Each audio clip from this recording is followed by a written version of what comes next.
Saya ingin menyapa Bapak Ibu Saudara semua, Shalom. Semua bisa lambaikan tangannya, Shalom. Salam damai sejahtera Kristus bagi kita semua, sukacita yang besar. Kembali kita boleh ada di rumah Tuhan, karena ini adalah keluarga kedua kita. Selain masing-masing kita punya keluarga secara jasmani, kita punya orang tua, kita punya kakak, adik, anak, om, tante, ya. Tapi di sini kita satu keluarga di dalam Yesus Kristus Tuhan. Dan kita punya golongan darah yang sama, yaitu darah Yesus. Amin, saudaraku.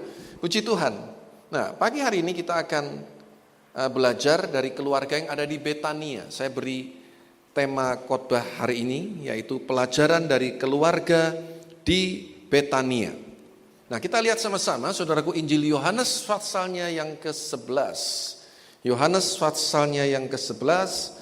Mari kita lihat ayat yang pertama dan yang kedua. Saya mendorong Bapak Ibu Saudara nanti di rumah baca sampai ayat 44. Tapi untuk menyingkat waktu, saya akan ambil ayat-ayat penting yang akan menjadi topik pembahasan kita pagi hari ini. Nah, kita lihat dulu ayat yang pertama dan yang kedua. Yang di depan agak storing, Mas Waldi. Ya.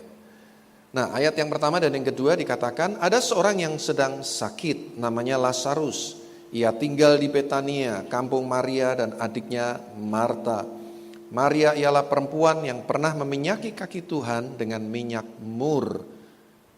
Dalam bahasa Inggrisnya fragrant oil atau minyak wangi, dan menyekanya dengan rambutnya. Nah, saudara, tadi saya katakan bahwa bahasa Inggris kata minyak murni fragrant oil. Karena kalau kita lihat di Yohanes pasal 12, maka minyak ini disebut minyak narwastu. Yang murni, yang mahal harganya. Tapi di sini terjemahan bahasa Indonesianya mungkin agak sedikit kurang pas ya, minyak mur. Tapi bahasa Inggrisnya fragrant oil, minyak wangi. Nah, apa yang kita bisa pelajari di sini, saudaraku? Nah, perhatikan baik-baik, Injil Yohanes ditulis oleh seorang rasul yang mengaku dirinya sebagai rasul yang dikasihi oleh Tuhan. Yaitu Rasul Yohanes, anak dari Zebedius. Dan ditulis tahun 40 sampai 140 Masehi. Jadi, sementara pengurapan Maria di kaki Yesus terjadi di pasal 12, tapi di sini pasal 11 sudah diceritakan. Karena memang ini cerita sebetulnya udah kejadian dulu baru dirangkum. Paham ya? Kadang ada penulis-penulis yang seperti itu. Karena ada hal-hal yang perlu diingatkan gitu ya. Jadi tidak bisa kita lihat ini sebagai satu kronologi gitu. Padahal kejadian pengurapan ini di pasal 12. Ya, tapi sudah diceritakan oleh Rasul Yohanes di pasal yang ke-11. Nah, saudara, apa yang kita lihat di sini, saudaraku? Bagaimana di keluarga Betania ini, Yesus punya satu tempat. Yesus punya satu keluarga.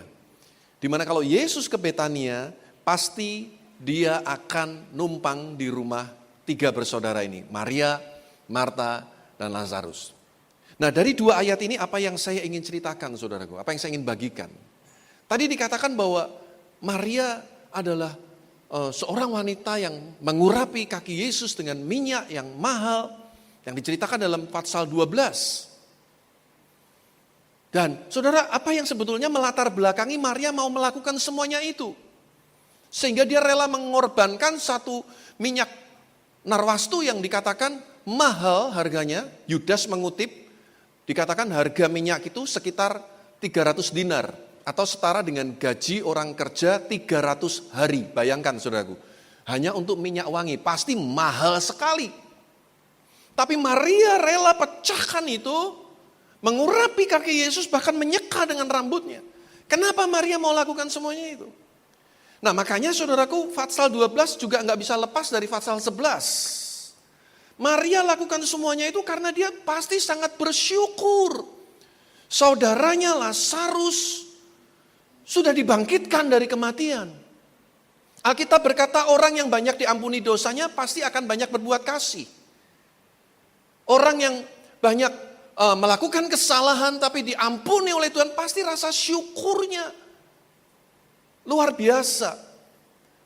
Bandingkan orang yang punya hutang 100.000 dihapuskan dengan orang yang punya hutang 1 triliun dihapuskan.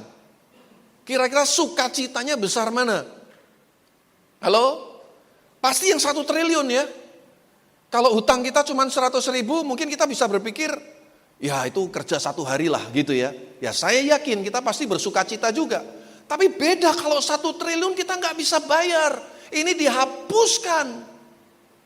Maria mau lakukan satu pengorbanan yang luar biasa sebagai ungkapan rasa syukurnya karena pertolongan Tuhan yang dia alami. Saudaranya Lazarus yang mati dibangkitkan. Saya yakin kita semua sudah tahu cerita ini, akhirnya Lazarus dibangkitkan. Saya yakin kalau kita semua pernah ditolong Tuhan, cara kita melayani Tuhan pasti akan berbeda. Kalau kita betul-betul mengerti bahwa kita mengalami mujizat Tuhan, cara kita beribadah pasti akan berbeda. Kalau Anda menyadari bahwa Anda ditolong Tuhan, dikasihi Tuhan, cara memuji Tuhan dan menyembah kita pasti berbeda. Dan itu yang dilakukan oleh Maria. Bukan berarti waktu dulu-dulunya mereka nggak melayani. Saya sudah katakan tadi. Di bagian yang lain Injil Lukas mencatat bahwa Yesus ketika ada di keluarga ini, Marta mempersiapkan makanan, Maria duduk dekat kaki Tuhan, dengerin suara Tuhan, Yesus mengajar.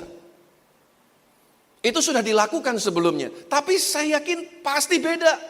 Setelah Lazarus sakit, mati, dibangkitkan. Kalau dulu mungkin ya sekedar kudapan atau makanan kecil gitu. Tapi setelah Lazarus dibangkitkan, saya yakin makanan yang disediakan pasti berbeda dengan yang sebelumnya. Nggak mungkin cuman kelepon. Nggak mungkin. Ini orang yang pernah tolong kita loh. Kalau nggak Yesus yang bangkitkan, saudara kita sudah mati itu Lazarus. Saudara, saya percaya apapun yang terjadi hari-hari ini, Tuhan mau bawa kita next level. Dalam melayani, dalam memuji dan menyembah. Di dalam memberi untuk pekerjaan Tuhan. Itu yang terjadi dengan keluarga di Betania. Kita memang harus selalu mengucap syukur dalam segala keadaan. Kita harus selalu bersuka cita dalam segala keadaan. Tapi kalau engkau sadar bahwa engkau pernah ditolong Tuhan, mujizat Tuhan terjadi dalam hidupmu, seharusnya cara kita menyembah Tuhan berbeda. Ada satu jemaat yang pernah berkata kepada saya begini, Pak, karena tahun ini, waktu itu dia ngomong tahun berapa itu ya, saya nggak pernah masuk rumah sakit sama sekali, saya nggak pernah sakit, saya nggak pernah ke dokter, maka tutup tahun, waktu tanggal 31 Desember di Pederesan beberapa tahun yang lalu, saya mau mengucap syukur Pak. Maka saya akan bawa makanan untuk semua jemaat. Nah ini cara ucapan syukurnya dia begitu, lain-lain. Ya, saudaraku, ada yang caranya begitu. Jadi dia pikir-pikir, iya ya sepanjang tahun gak pernah sakit. Aku mau mengucap syukur, aku mau kasih makan jemaat. Wah luar biasa. Saudara, di Korea itu tahun 1983 ada klub sepak bola amatir namanya Haleluya. Siapa yang pernah dengar ada klub sepak bola namanya Haleluya, saudaraku? Ya mungkin sebagian saudara belum lahir kayaknya. Ya. Nah, satu kali saudaraku, klub sepak bola ini pertandingan di Hong Kong lawan klub dari negara Taiwan. Nah, yang menarik saudaraku, reporternya itu kalau memberi komentar khususnya untuk klub yang Haleluya ini nggak nyebut nama. Misalkan namanya siapa gitu ya, sedang membawa bola, memberi umpan lambung. Enggak, dia nggak bilang gitu. Reporternya bilangnya bagaimana? Haleluya sedang menggiring bola. Haleluya sedang masuk ke kotak penalti dan haleluya gol. Luar biasa ya saudaraku ya, selalu haleluya. Bagaimana ketika diserang saudaraku? Haleluya sedang diserang. Musuh masuk ke kotak penalti dan haleluya gol. Apapun yang terjadi kita harus selalu berkata haleluya. Amin. Itu yang terjadi saudaraku dengan keluarga di Betania. Mereka mengungkapkan rasa syukurnya kepada Tuhan. Sekarang kita lihat saudaraku ayat 3 sampai dengan ayat yang ke-6. Saudara tetap di Yohanes pasal 11. Kita nggak akan lihat ayat-ayat yang lain di Alkitab, semua ada di pasal 11 ayat 1 sampai 44. Dikatakan ayat 3 sampai 6, dan Lazarus yang sakit itu adalah saudaranya. Kedua perempuan itu mengirim kabar kepada Yesus, Tuhan, dia yang engkau kasihi sakit. Ketika Yesus mendengar kabar itu, ia berkata penyakit itu tidak akan membawa kematian, tetapi akan menyatakan kemuliaan Allah. Sebab oleh penyakit itu anak Allah akan dimuliakan. Yesus memang mengasihi Marta dan kakaknya dan Lazarus. Namun setelah didengarnya bahwa Lazarus sakit, ia sengaja tinggal 2 hari lagi di tempat di mana ia berada. Saudara, ada sesuatu yang janggal. Saya pernah kutip kisah ini juga. Seharusnya kalau memang Yesus mengasihi Lazarus, maka ketika dengar bahwa Lazarus sakit, harusnya kan dia cepat-cepat datang. Kalau memang Yesus mengasihi Maria, Marta, dan Lazarus, waktu keluarga yang selama ini memberi tumpangan kepada Yesus sedang dalam pergumulan, Yesus dapat kabar itu harusnya segera datang. Saudara, saya mau ingatkan, sekalipun Tuhan mengasihi kita, tidak berarti Tuhan akan memenuhi semua keinginan kita. Sekalipun Tuhan mengasihi kita, bukan berarti kita bisa atur Tuhan menurut kemauan kita. Rancanganku bukan rancanganmu, kata Tuhan. Jalanmu bukan jalanku. Sekalipun Tuhan mengasihi kita, bukan berarti kita bisa kendalikan dia menurut keinginan kita. Yesus memang mengasihi mereka, tapi Alkitab mengatakan ketika Yesus dengar kabar itu, Yesus cuma berpesan kepada orang yang membawa kabar itu bahwa penyakit itu nggak akan bawa kematian, tapi akan menyatakan kemuliaan Allah. Saudara, di dalam penyakit itu nggak ada kemuliaan Allah sama sekali. Tapi Tuhan bisa pakai penyakit yang kita alami untuk menyatakan kemuliaan Tuhan. Amin. Saya dulu waktu kecil, hampir tiap tahun itu mengalami orang Jawa bilang seperti gondongan gitu. Tahu ya, bengkak di bawah telinga dekat leher. Hampir setahun 1 kali, dan itu tersiksa luar biasa, saudaraku. Kalau udah sakit itu luar biasa, keras sekali di sini. Saya lupa ya di kiri atau di kanan gitu. Pokoknya kalau disentuh gini, aduh, badan jadi nggak enak semua. Sampai 1 kali ketika saya kuliah di Petra, sudah kuliah itu masih begitu. Kadang saya jadi malu, saudaraku. Kalau udah gitu kan nggak bisa kuliah, saya nggak mau keluar gitu ya. Zaman saya kecil, mami saya kasih seperti abu yang ungu itu supaya adem begitu. Belawu orang bahasa Ibraninya. Ya. Itu saudaraku, coba bayangin, tersiksa luar biasa.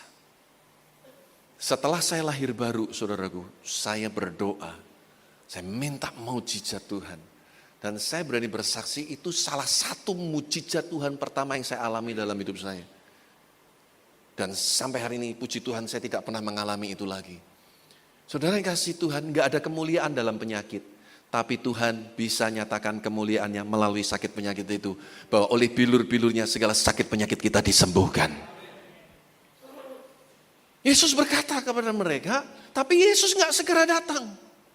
Di sini saudaraku, Tuhan mau ajar kepada Maria dan Marta khususnya. Apa yang saya sebut sebagai new perspective. Cara pandang yang baru. Tuhan bisa pakai kesulitan-kesulitan dalam hidup kita. Entah itu sakit penyakit, mungkin keuangan, untuk menyatakan kemuliaannya. Banyak kali kita ini seringkali hanya bersyukur ketika keadaan baik. Tapi bagaimana ketika keadaan tidak baik? Kita jarang mau menengadah ke atas dan bersyukur kepada Tuhan. Saya jadi ingat ada cerita, ada seorang tukang bangunan, dia sedang bekerja di lantai kesekian, tinggi sekali. Gedung bangunan bertingkat, saudaraku, yang sangat tinggi, dan dia bekerja di puncak. Dan dia butuh sesuatu dari bawah. Kalau dia turun, pasti akan memakan waktu dan menghabiskan tenaga. Lalu, saudaraku, gimana ya caranya ya ngomong sama orang di bawah untuk bawa barang, bawa semen. Lalu dia lemparkan koin, saudaraku. Ketika koin itu jatuh, saudaraku, tukang-tukang di bawah cuma ambil koin itu aja. Sambil berkata, puji Tuhan, ada rezeki nomplok. Mereka nggak lihat ke atas. Lalu saudaraku, karena gagal, dia kirim lebih banyak lagi. Kirim lagi, jatuhin lagi, keliling. Sama. Orang cuma ngambilin aja sambil lalu, lu kok ada uang, ambil. Karena gagal lagi, dia lakukan langkah yang ketiga. Dia ambil batu bata kecil, saudaraku. Dia jatuhkan dari atas. Brak! Langsung semua orang dongak ke atas, maki-maki, siapa ini yang lempar batu? Saudara, Anda belajar sesuatu? Ketika berkat Tuhan turun, kita nggak tahu mendongak ke atas, menengadah ke atas dan bersyukur. Asal menikmati aja. Tapi begitu ada masalah datang, kenapa Tuhan? Betul? Harusnya kan nggak begini. Tuhan kan mengasihi Lazarus, kami sudah kasih makan selama ini, kasih tidur. Kenapa Yesus nggak datang-datang?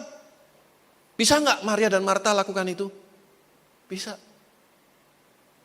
Dan sebetulnya mereka juga kecewa. Kalau nanti Anda baca terus ya. Mereka sempat berkata, seandainya engkau ada di sini, saudaraku nggak akan mati. Kita seringkali hanya mendongak ke atas, nyalahin Tuhan untuk sesuatu yang tidak nyaman yang kita alami. Tapi jarang kita menengadah ke atas dan bersyukur untuk berkat-berkat yang sudah Tuhan berikan dalam hidup kita. Yesus berkata bahwa penyakit itu tidak akan membawa kematian, tapi justru akan menyatakan kemuliaan Allah. Kita lihat saudaraku sekarang ayat 11 sampai 15. Lihat ayat 11 sampai 15. Demikianlah perkataannya dan sesudah itu ia berkata kepada mereka, Lazarus saudara kita telah tertidur, tetapi aku pergi ke sana untuk membangunkan dia dari tidurnya. Maka kata murid-murid itu kepadanya, Tuhan, jikalau ia tertidur, ia akan sembuh. Tetapi maksud Yesus ialah tertidur dalam arti mati. Sedangkan sangka mereka Yesus berkata tentang tertidur dalam arti biasa. Karena itu Yesus berkata dengan terus terang, Lazarus sudah mati. Tetapi syukurlah aku tidak hadir pada waktu itu. Sebab demikian lebih baik bagimu supaya kamu dapat belajar percaya. Marilah kita pergi sekarang kepadanya. Berikutnya saudaraku, apa yang Tuhan mau ajarkan kepada keluarga di Betania ini? Sebuah pengalaman yang baru. Pengalaman yang saya yakin belum pernah mereka alami gitu ya. Bayangkan, orang yang mereka cintai mati dibilang tidur saudaraku. Coba kalau gembala Anda datang, ya saya datang ke rumah Anda sedang susah gitu ya. Lalu saya mengucapkan kata-kata yang kurang pas menurut Anda. Kira-kira bagaimana saudara? Sebagian wis ora usah gereja-gerejonan. Iya kan? Saya sering ngomong salahnya sendiri kenapa gereja-gerejonan. Nek lunga gereja ya sing tenanan. Siapa di sini yang mau berkat mobil-mobilan? Tak tukokno. Ya. 50.000 dapat mobil-mobilan. Tapi kalau saya tanya siapa yang kalau hari ini Tuhan sediakan mobil buat saudara, siapa yang mau? Angkat tangan saudaraku. Tuh pura-pura gengsi saudara. Semua angkat tangan, wah mobil. Siapa yang gak mau mobil saudaraku? Iya kan? Ya, mobil yang bagus tentunya saudara. Yesus bilang tertidur. Ya. Memang sebetulnya orang Kristen tuh ya kalau mati itu tidur. Pada waktu kita buka mata, kita sudah di alam yang lain. Yang saya yakin itu ada di dalam kerajaan sorga. Amin. Just asleep, cuman tidur. Makanya mereka sewot. Tuhan bilang apa? Mereka bilang apa? Tuhan jikalau ia tertidur, ia akan sembuh. Murid-muridnya nimpalin saudaraku. Lalu Yesus akhirnya berterus terang bahwa Lazarus sudah mati. Gitu masih Yesus bilang apa tadi? Tetapi syukurlah, loh coba bayangin. Apa enggak mangkel no saudaraku? Saya kan kalau minggu pertama sudah bawa perjamuan kasih. Gitu saudaraku ya, mungkin ngomel-ngomelnya begitu ya. Saya kan sudah pelayanan di depan. Gitu Pak Yohanes datang waktu saya sakit, syukurlah. Loh, coba bayangin saudaraku.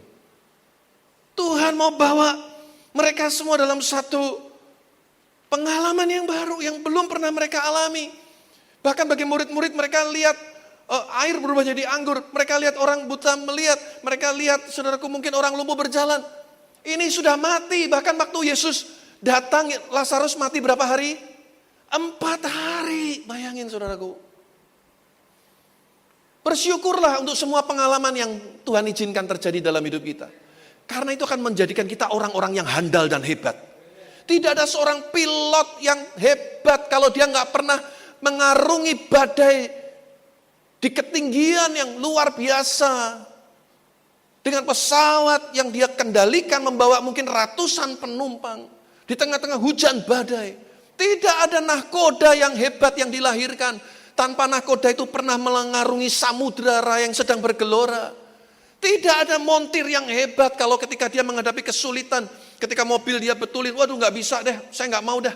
Nggak akan lahir montir yang hebat.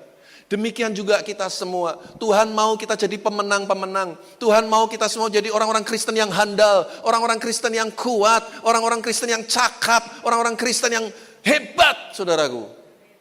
Maka ketika semuanya itu terjadi, mengucap syukur. Percaya bahwa Tuhan tidak pernah terlambat. Belajar percaya. Belajar percaya. Pelajaran tentang percaya ini nggak bisa kita dapatkan di bangku sekolah teologi. Belajar percaya hanya Anda bisa dapatkan dari pengalaman hidupmu setiap hari bersama dengan Tuhan. Ketika kita dalam keadaan yang sulit, ketika kita sedang terpuruk, ekonomi kita sedang terpuruk, kesehatan kita sedang terpuruk. Belajar percaya bahwa Tuhan Immanuel selalu beserta dengan kita. Pencobaan yang kita alami, Alkitab katakan pencobaan yang biasa yang tidak akan melampaui kekuatan kita sebagai manusia. Dan Dia Allah yang setia, Dia pasti akan sediakan jalan keluar supaya kita dapat menanggungnya. Itu janji Tuhan. Namanya tetap Immanuel, Allah yang beserta dengan kita. Tadi saya cerita di pederesan, bagaimana Tuhan berkati kita dengan tempat ini. Saudara, kalau kita nggak bisa bayar 1 bulan aja, itu dihitung. Kalau 3 bulan berturut-turut, saya harus menghadap kepada pemilik tempat ini, saudaraku. Istilahnya kalau tetap nggak bisa bayar, hitung-hitungan, ganti rugi. Coba bayangin. Saya cuma belajar percaya, bulan demi bulan berjalan dengan Tuhan. Saya bilang sama jemaat, semua kita kumpulin loh. Tiap bulan kita masih tersungkur berdoa minta mujizat Tuhan. Memang ada dana-dana yang kita nggak boleh ambil seperti diakonia. Kita sisihkan untuk hamba-hamba Tuhan pedesaan. Kita sisihkan itu untuk hamba-hamba Tuhan yang melayani. Kita sisihkan untuk para janda, yatim piatu, fakir miskin. Saudara-saudara kita, jemaat-jemaat yang sedang dalam kekurangan. Kita setiap bulan sisihkan itu untuk mereka. Kita nggak akan utik-utik itu. Tapi yang lainnya, kas umum, kas youth, kas wanita, sekolah minggu, kumpulin semua. Belum tentu tiap bulan kita bisa bayar. Kalau bukan karena anugerah Tuhan, saudaraku.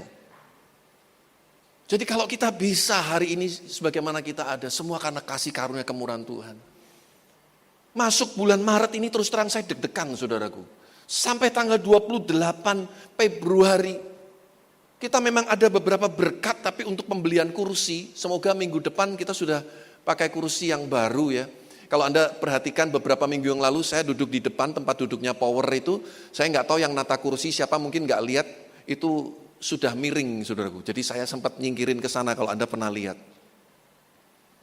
Mungkin gara-gara lihat itu ada teman yang nyumbang 13,5 juta, Pak ini untuk beli kursi. Loh, gara-gara saya duduk miring mau jatuh, Tuhan gerakkan orang itu memberkati, saudaraku. Coba kalau mungkin dia nggak lihat, mungkin dia nggak memberkati. Saya juga nggak tahu, saudaraku. Terus menyusul lagi ada 10 juta lagi.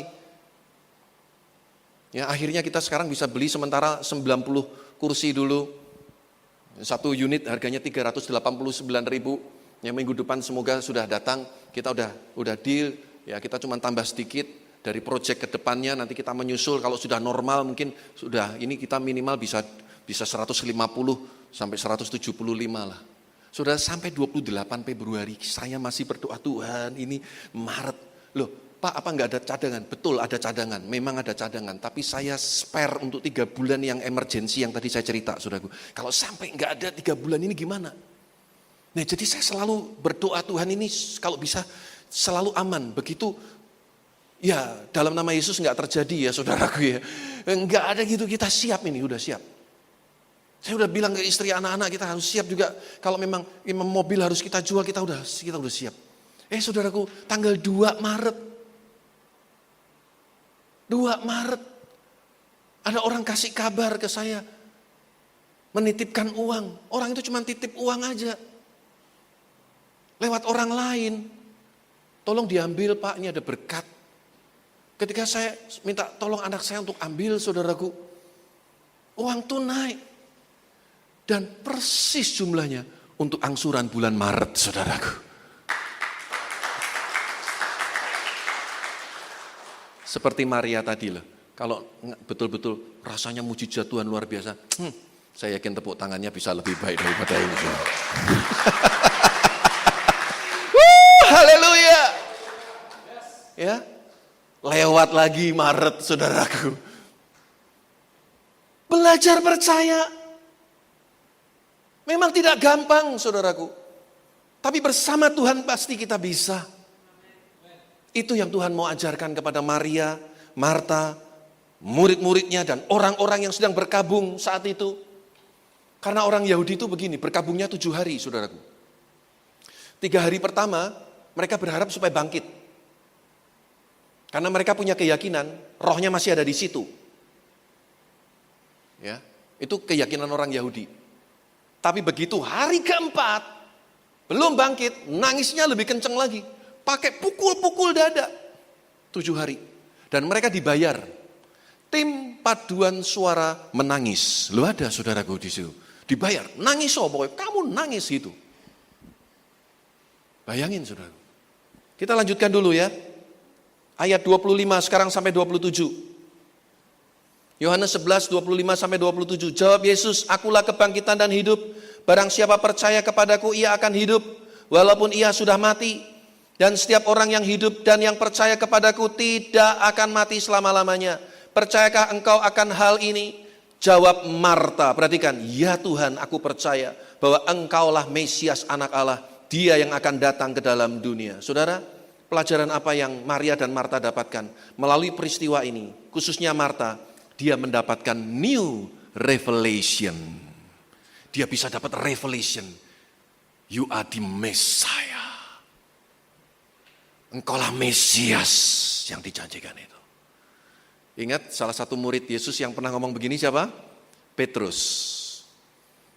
Ya, Petrus berkata, engkaulah Mesias anak Allah yang hidup.